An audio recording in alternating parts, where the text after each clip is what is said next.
Yes, Bill and I had gone to sleep that evening, November 22nd, and we had come from a friend's home. It was a prayer meeting, a weekly prayer meeting we attended every Sunday night. Nothing unusual. Went to bed about 11:30 or so.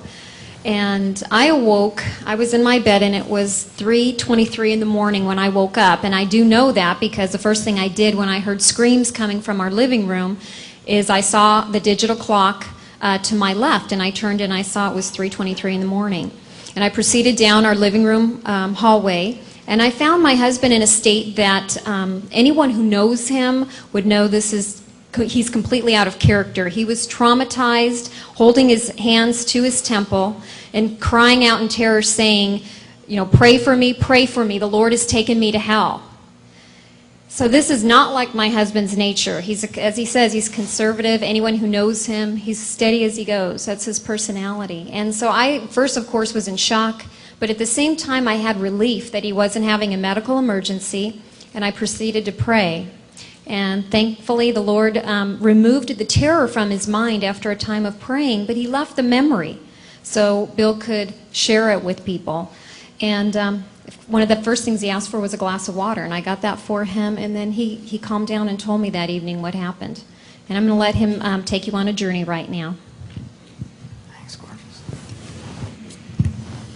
We went to a prayer meeting like we did every Sunday night, and we returned from the prayer meeting, went to bed like any other normal night, and at 3 o'clock in the morning, I knew it was 3 o'clock. For some reason, I can't explain to you why I knew it was 3, but the Lord picked me up and took me out of my body and dropped me off in a prison cell in hell.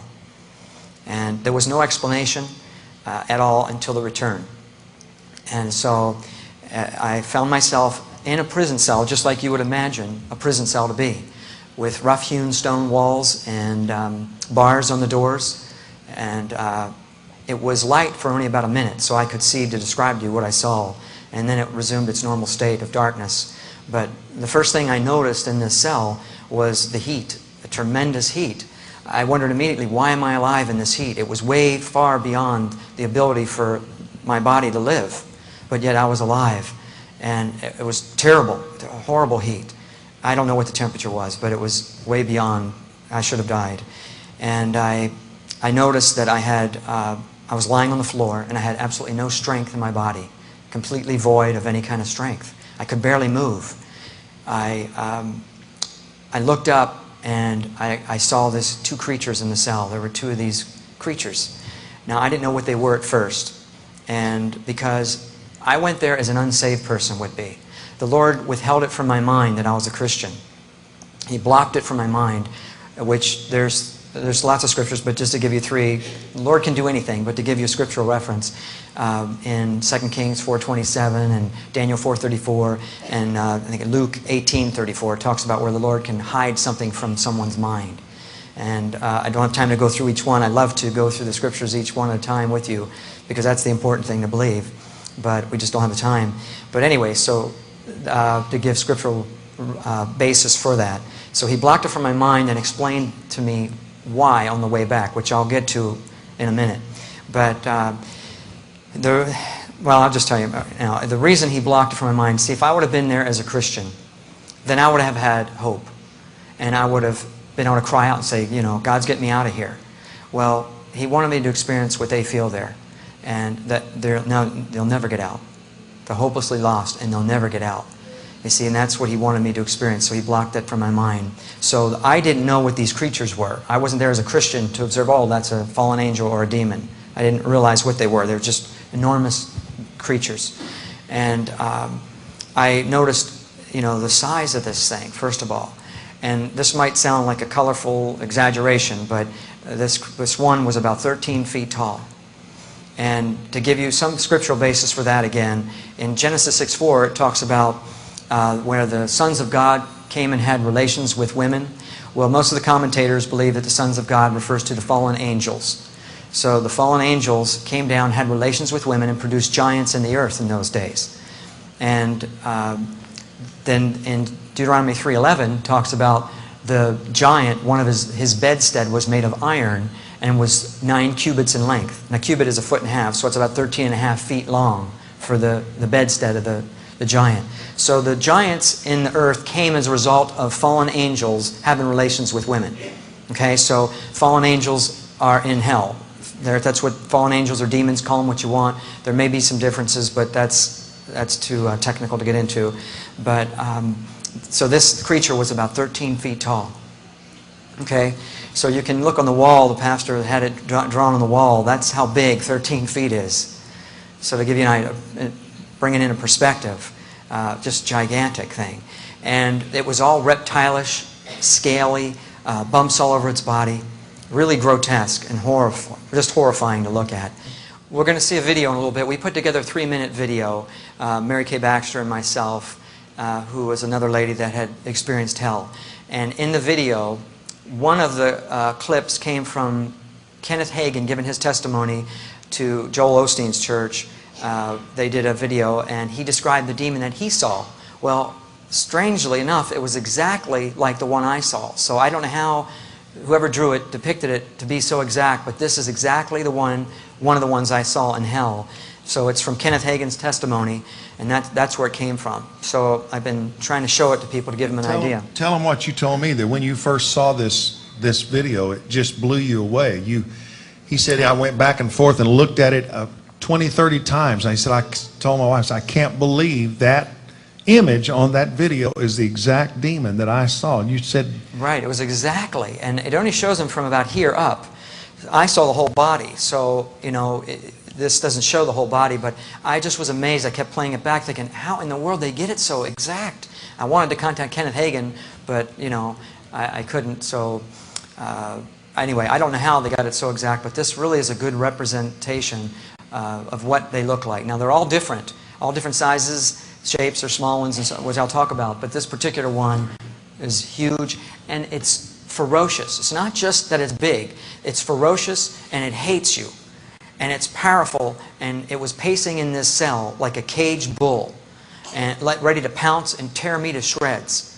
Okay, so if you can imagine the most wild beast animal you can picture, well, this is far worse than that. So with the size and with its nature, it was terrifying. I was just absolutely terrified. Yeah, so its head, it's hard to tell, but its head is probably this wide.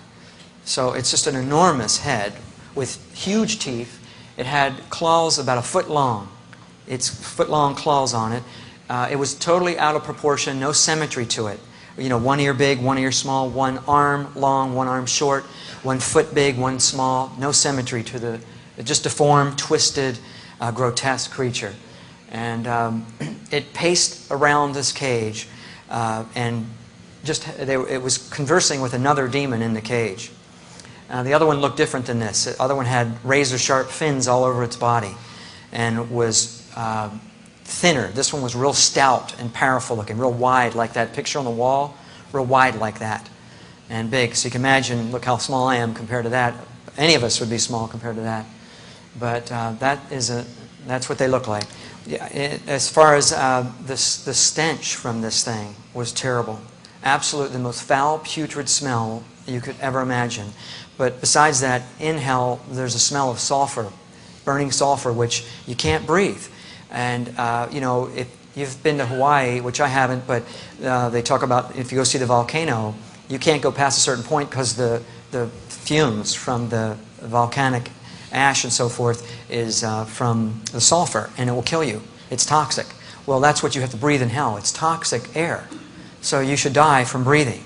But yet you keep living. And you don't want to breathe because you feel it's going to kill me, I'm going to die any second, but again, you keep on going. And besides that, there's not enough air to breathe. So you don't have enough air. It's not like you can take a breath, deep breath like here. It's hardly any air at all.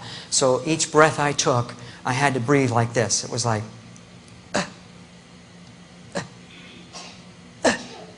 just like that. Barely could get any. So you're going to die any second from not enough air. But you keep going.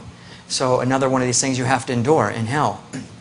And you have to endure like I said, the heat and the fear. You know, Psalm 73:18 talks about you cast them down into destruction where they're utterly consumed with terrors. And you are consumed with terrors. You know, lying on the floor, being helpless, I had no strength in my body. But even if I did, I couldn't have fought off that thing anyway. but still you feel like you'd want to have some kind of strength, and you don't. You're void of all strength.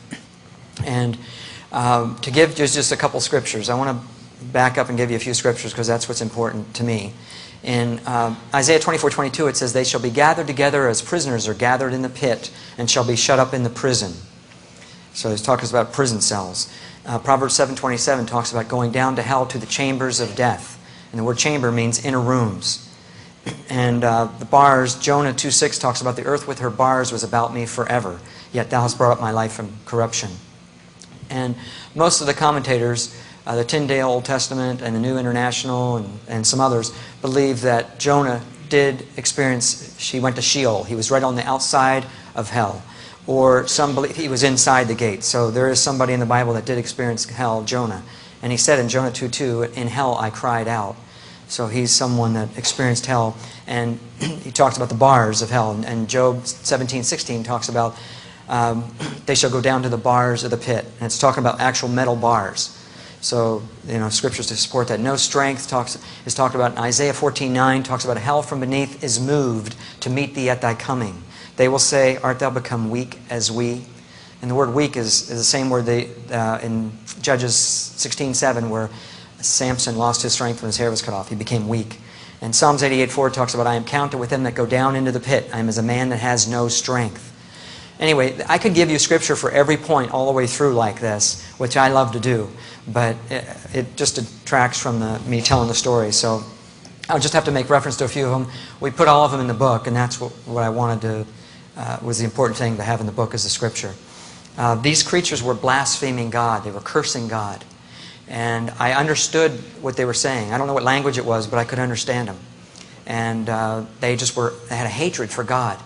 And they turned their attention towards me and had that same hatred for me. And I wondered, what have I done to them? But they had this extreme hatred. And so that big one that you saw, picked me up and grabbed me and threw me into the wall, like I weighed nothing. And I felt my bones break. And you have a body in hell. Matthew 10:28 says, fear him which is able to destroy both soul and body in hell. And there's a lot of other scriptures I could give you. But anyway, I felt the bones break. I felt pain. But the pain was masked somehow. I knew it was blocked, that I didn't feel all of it. And God blocked most of the pain. He let me feel a little bit of the pain just to be able to relate to people that you do feel pain in hell. It's not allegorical, metaphorical. It's real pain. And so I felt the bones break. I fell on the floor. And the other one with those razor sharp fins all over its body picked me up and grabbed me from behind like a rag doll. And it just dug its claws into my chest and just tore open my flesh. Ripped it right open. And I looked and I felt the pain again, and I noticed there was no blood or water. But, there's a lot of scriptures where there's no blood in hell and no water in hell. And I noticed that I was completely, my body was destroyed. My wife and I like to work out, take care of ourselves, and eat right. And it didn't matter now. Body was just absolutely destroyed. But I wondered, why wasn't I dead? What's wrong with me? How come I can't die? But you can't. You keep surviving. Each one of these things you survive. And I noticed that, the stench should have killed me. I couldn't believe how bad the smell was. I went to crawl out of the cell, and apparently they let me. About then it went dark. And so I believe the Lord's presence left, and it resumed its normal state. Because, without the Lord there, it would have been dark, totally dark, and I wouldn't have been able to see anything.